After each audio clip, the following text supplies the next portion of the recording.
All right, buckle up, everybody, because today we are taking a deep dive into a name that you all know, a name that might even make you a little uneasy, and that name is Niccolo Machiavelli. Machiavelli. Yeah. You know, the ends justify the means guy. That's the one. That's the one. But come on, that's such an oversimplification. It's Yeah. like judging a book by its cover, you know? Absolutely. There's so much more to Machiavelli than just that little phrase. You know what I mean? There is. So much more. Yeah, and one of the most fascinating things about Machiavelli is that his work wasn't just, like, theoretical. Mm-hmm. Like, he didn't write this from some ivory tower. Yeah. You know, he was knee-deep in the political muck of his time. Okay. So picture Italy Hmm. in the late 1400s, early 1500s. Okay. And I forget the unified country we know today. Right. It was a chaotic landscape of warring city-states. Foreign powers were meddling left and right. Oh, wow. It makes today's politics look tame in comparison. So, wait, are you saying that he wasn't just writing about power in like some abstract way? Yes. He was actually living it.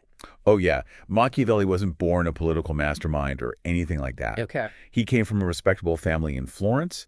He actually started his career as a government official, Wow. working his way up through the ranks. So this wasn't just some like, cushy desk job. Oh, no, not at all. Okay. I mean, imagine him, like, being sent on diplomatic missions all over Europe, to France, Spain, Oh. to the Holy Roman Empire.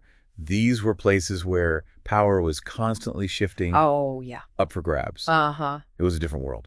So we're talking about a guy who went from pushing papers to being like thrust into the lion's den of like European politics, basically. You could say that. Wow. And all the while, he's seeing firsthand how these rulers operate. Right. How they make alliances, how they betray each other, how they use literally every tactic imaginable to hold on to power.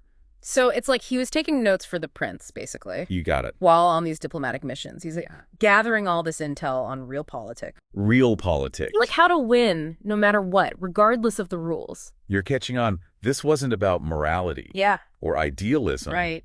This was about raw, practical politics. Machiavelli was observing what actually worked, Yeah. not what should work in some perfect world. Okay, I can already see how this is going to ruffle some feathers, but hold on a sec. Yeah. I thought Machiavelli was all about advising, like, princes and rulers. Mm-hmm. But didn't he also have experience with, like, a different kind of government? You're thinking about his time in the Florentine Republic. Yeah. Right. Yeah. This wasn't a monarchy, where one ruler was calling all the shots. Right. This was a system with elected officials, at least in theory. Okay. There was more participation from the citizens. Okay, so he wasn't just, like, a monarchy fanboy. Not exactly. Okay. No. That makes me wonder, how did those two, like, very different systems shape his thinking? Mm-hmm. Like, did he think one was inherently better than the other? Well, that's where things get really interesting. Okay. Because Machiavelli's views on republics versus monarchies Yeah. weren't so black and white. Okay. This wasn't just team monarchy versus team republic for him. Oh, I see. I'm sensing some contradictions here. Yeah, Guess I'll need to, like, keep an open mind as we dive deeper into his work. absolutely. But before we even get to, like, the prince, Yeah. I have to ask, like, did Machiavelli just cruise through his political career, or were there any, like, bumps in the road? Oh, there were definitely bumps. Oh, okay. Remember that chaotic political landscape we were talking about? Yeah. Well, Machiavelli got caught in the crossfire. Uh-oh. When the government in Florence changed hands, he was imprisoned. Whoa, wait. In prison? Yeah. What was the chart? Like, was he scheming himself? The specifics are a bit murky, Okay. but it seems like he was on the wrong side of a power struggle, Ah, and his political enemies saw him as a threat. wow. Talk about a fall from grace. You'd think an experience like that would, like, make someone bitter, you know? You would think. Totally disillusioned with politics. Mm-hmm. Did he just give up after that? Not exactly. Okay. You could say that Machiavelli's forced retirement Okay. is what led him to write his most famous works, Really? including, of course, The Prince Okay. and Discourses on Livy. Wait, so he channels this, like, a major setback into Yeah. writing what basically become, like, political science textbooks. He wasn't one to just sit around and sulk. Yeah. He was driven to understand, like, the forces that shaped the political world around him, the forces that had just thrown him in prison. Right. That's where The Prince comes in. Okay. It's like this political bombshell dropped right into the heart of Renaissance Europe. Okay, bombshell, you say. A bombshell. So we're finally getting to, like, the book that everyone has heard of, but, like, why was it so shocking? Like, what made The Prince so different from everything else that was being written about politics back then? Here's where Machiavelli breaks the mold. Okay. He throws out the traditional playbook. Uh-huh. The one that said, rulers should be guided by morality and religious principles. Okay. He looks around and says, hey, that's not how the world actually works. Right. He separates politics from ethics, Okay.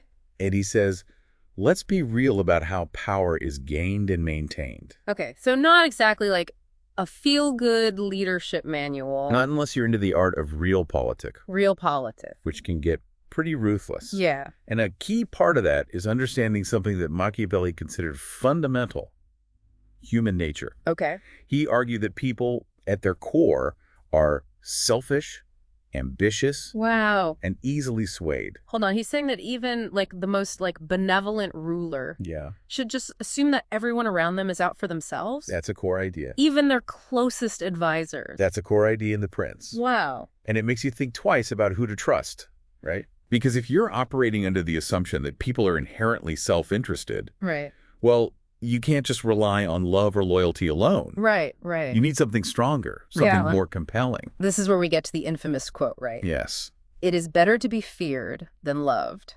there it is. That's the one that like cemented Machiavelli's reputation as like this ruthless cynic. But Right. it's basically saying that maintaining power might require, you know, some unconventional tactics, shall we say. Some tough choices. Yeah, it's like he's giving us this like masterclass in how to be a cunning, maybe even ruthless leader. He doesn't shy away from the tough stuff. Okay. He goes even further. He says that a ruler needs to be two things: Okay. a lion, A lion. symbolizing strength and fearlessness, Okay. and a fox, representing cunning and adaptability. Okay.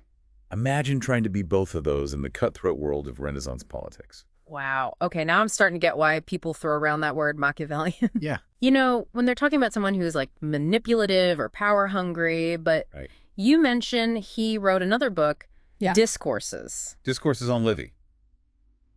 Did he just contradict everything he said in The Prince? Well, that's where it gets even more interesting. Like, was he just messing with us? Because in Discourses, Machiavelli turns his attention to the Roman Republic. Okay. Not a monarchy, like he focused on in The Prince, Yeah. but a system based on citizen participation, elected officials, rule of law. So wait, was he pro-monarchy or pro-republic? That's the thing. It seems like he saw value in both systems. Okay, make up your mind, Machiavelli. He wasn't dogmatically attached to one over the other. Okay. It's almost like he's saying the best system. Yeah. Depends on the circumstances, the people involved, even the history of a place. Okay, so my head's spinning a bit here. I bet. So was he just contradicting himself, or was there like a deeper point he was trying to make by analyzing these very different systems? I think this highlights something crucial about Machiavelli. Okay. He wasn't trying to, create a one-size-fits-all political manifesto. Right. He was offering a framework for understanding how power operates, Yeah. regardless of the system. Okay. And that framework, as we've seen, it's rooted in his observations of human nature, history, Uh-huh. and, yeah, maybe a healthy dose of cynicism. Okay, yeah. I'm starting to see the bigger picture here. Good. But why should we even care about the political theories of some guy from, like, the 1500s? Like, what makes his work relevant today? That's the thing about Machiavelli. He might have been writing about Renaissance Italy. Yeah. But his insights into power dynamics, they're timeless. Hmm? Think about it. Don't we still see leaders Yeah. projecting strength, Mm-hmm. trying to outmaneuver their rivals, Right. making tough decisions, sometimes unpopular decisions, in the name of stability? Yeah, that's true. Plus, these ideas aren't just for kings and queens anymore, right? No, not at all. I mean, they could apply to anyone in a leadership position, right? Absolutely. Think about a CEO running a company, Yeah. a general leading an army, Right. even a team captain trying to motivate their players. Mm-hmm. They all need a combination of strength, intelligence, and adaptability to succeed. Yeah. And those are qualities that Machiavelli recognized as essential for anyone wielding power, no matter the context. So it's not necessarily about endorsing, like, his specific tactics, some of which are, Yeah. pretty ruthless. Pretty ruthless. But more about understanding, like, the underlying principles of power dynamics, no matter what kind of game you're playing. Exactly. Okay, that makes a lot of sense, but this all sounds very theoretical. Can you give me, like, some concrete examples of how Machiavelli's ideas have actually played out in history? Oh, there are tons of examples. Or even, like, current events. Oh, yeah, countless. But let's stick with one that we've already touched on. Okay. Realpolitik. Realpolitik, okay. Yeah. Remember, this is the idea that nations should put their own interests above all else. Yeah. And this concept has been a driving force in international relations for centuries. So, like, when countries form alliances based on, like, strategic advantage, even if their values don't, like, perfectly align, or when they engage in, like, economic competition that benefits their own citizens, but, like, maybe harms others. Exactly. Those are real-world examples of Machiavelli's ideas in action. Okay. It's about understanding the motivations behind the decisions. Right. The often unspoken calculations of power that shape the world stage. It's a bit sobering to think about, honestly, but it also makes you realize that understanding Machiavelli isn't just about history. It's not. It's about understanding the forces that shape our world today. Absolutely. And the choices leaders make. For better or worse. For better or for worse, yeah. Yeah. Okay. That's why his work continues to be studied and debated.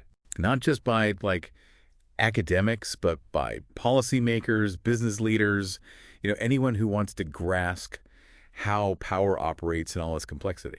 I'm already seeing Machiavelli in a no light, but before we wrap up this part of our deep dive, I have to ask, if he were alive today, what do you think he'd say about our current political landscape? That's a great question. Would he be, like, impressed, terrified, or just, like, amused by how things have evolved?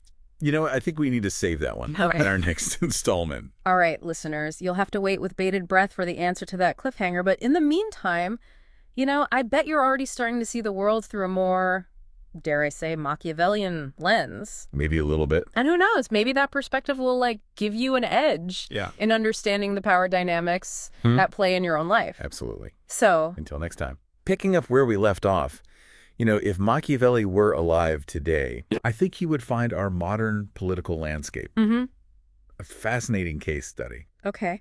I imagine he'd be glued to the 24-hour news cycle. Yeah. Just dissecting every tweet and soundbite. You're saying Machiavelli would be a political commentator? I think he would be fantastic at it. Maybe he'd have his own podcast. I wouldn't be surprised. That's funny. He was a master communicator, Right. He understood the power of language. Yeah. The power of rhetoric, carefully crafted narratives to influence, to persuade. Yeah. And social media. Yeah. Well, it's just this giant amplifier for all of that. It's like he was born in the wrong century. Like, he could have been a social media influencer. Totally. With millions of followers, like, tweeting out all this, like, Machiavellian advice for the modern age. But all jokes aside, I think he would be keenly aware of both the opportunities and the dangers that social media presents, especially when it comes to power dynamics. So on the one hand, it gives, like, individuals, like, a platform to share their ideas. Totally. Challenge those in power. Even, like, mobilize these movements for change. I mean, we've seen that happen time and again. All the time. But then there's, like, the flip side, too. Right? Exactly. The potential for misinformation, manipulation, the erosion of trust. Machiavelli would likely recognize how easily social media can be used to spread propaganda, sow discord, undermine opponents. It's almost like a digital version of the lion's den that we talked about before, but like with a much wider reach. It's wider. And a much faster pace. Oh, yeah, absolutely. So how do you think he would advise us to, like, navigate this complex and often treacherous, like, digital landscape? Good question. Would he tell us to, like, delete all our accounts and go live in a tech-free commune? Yeah, I doubt it. Remember, Machiavelli was a pragmatist. Right. He would probably tell us to be more discerning consumers of information. Okay. Question everything we see and read online. Be wary of those who use social media to manipulate and deceive. It's like he'd be saying, like, don't be so quick to trust those viral posts or those, like, seemingly authoritative voices. Exactly. Like, look deeper, question motives, and think critically about the information you're consuming. That's it. Okay. He'd want us to be aware of the strategies and tactics being used to influence our opinions, shape our perceptions of the world. Right. He might even encourage us to develop our own digital strategies. Okay. To use social media to our advantage, to build relationships, to share our ideas, maybe even challenge those in power. So it's not about rejecting social media altogether, but like about using it wisely, strategically and ethically. Exactly. It's about like understanding the game and playing it effectively, but without like compromising our own values, right? It's a great way to put it. Okay. It's about being mindful of the power dynamics at play, both online and offline, and using that awareness to make informed decisions and navigate the world with greater clarity and purpose. I have to say, this deep dive into Machiavelli has been like really eye-opening for me. I agree. It's made me realize that his ideas aren't just like some dusty, historical artifact. They're like surprisingly relevant to the challenges that we face in the 21st century. Absolutely. Whether we're talking about politics, business, even our personal lives. Understanding the principles of power dynamics, the role of strategy and human nature can give us a real advantage in navigating the complexities of the world around us. Okay, so what's like the key takeaway for our listeners? What's the one thing you hope they'll remember from our deep dive into the world of Machiavelli? I think it's this. Machiavelli challenges us to see the world as it is, not as we wish it to be. Right. He encourages us to be astute observers of human behavior. Yeah. To think strategically about our goals and to act with a blend of courage, cunning, and a strong sense of purpose. Okay. And that, I believe, is a recipe for navigating any era, whether it's the Renaissance or the digital age. Well said. And on that note, I think it's time to wrap up our exploration of Machiavelli. I agree. But remember, the conversation doesn't end here. Like, keep those Machiavellian insights in mind as you navigate, your own, like, personal and professional landscapes. Good advice. And who knows, maybe you'll even find yourself, like, channeling your inner lion or fox when the situation calls for it. For sure. Until next time, fellow deep divers, stay curious, stay strategic, and always keep an eye out for those power dynamics at play. Okay, so social media, right? This like massive, ever-evolving piece, like it just dominates so much of our lives these days. It really does. It's how we get our news, connect with people, engage in like heated political debates. Absolutely. I can only imagine what Machiavelli would think about all of this. I think he would be fascinated. Yeah. And probably a little terrified. Really? Yeah, I mean, remember, Machiavelli was a master communicator. Right. Like, he understood the power of language, rhetoric, these carefully crafted narratives to influence people, to persuade. Yeah. And social media, it's just this giant amplifier for all of that. It's like he was born in the wrong century. Totally. He could have been like a social media influencer with millions of followers, like tweeting out like Machiavellian advice for the modern age. It's true. He might have even given like the prince a social media makeover, released, like these bite-sized strategies for navigating the digital landscape. Okay. But jokes aside, I think like he'd be keenly aware of both the opportunity and the dangers that social media presents. Totally. Especially when it comes to like power dynamics, right? Absolutely. So on the one hand, it gives individuals a platform to share their ideas, challenge the status quo, mobilize for change.